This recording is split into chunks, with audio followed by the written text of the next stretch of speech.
Can we talk about how Thor's son Magni is the first person in Marvel Comics to pick his hammer up without being worthy? Yeah, it literally says it right here. Lady Sif is just like, yo, I know that, maybe you were hoping that your son could do the Thor thing in the future, but like, giving it to him so early? Are you sure that's wise? And he's just kind of like, I didn't give him the hammer.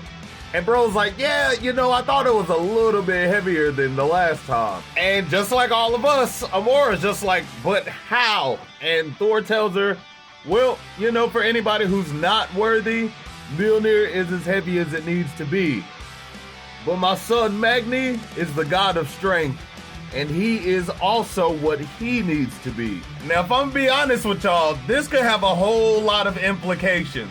One of those things being that Hercules, Thor, and the Hulk have a new contender for the strongest one there is.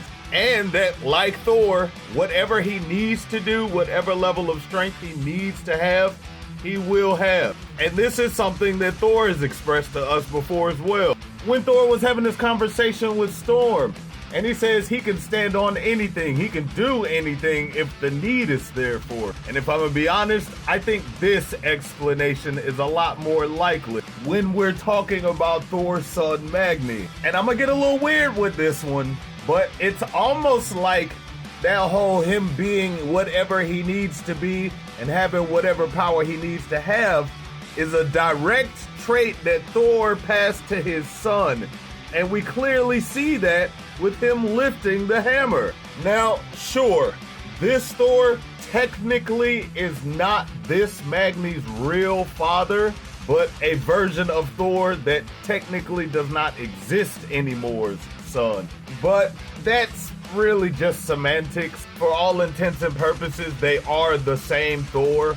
Meaning, yes, that's still very much a trait that he could have just genetically passed to his child. And when we consider that Thor is the son of Odin, a wildly powerful character who can do damn near anything, as well as the child of the elder god Gaia, who was given power by the Demiurge to basically make a new form of life, as well as being given life by the Phoenix herself.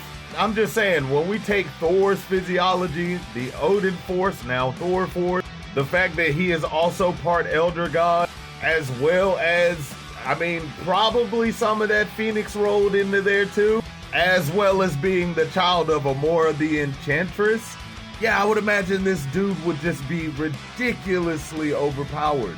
And just be able to do things like wield Mjolnir because he must wield Mjolnir.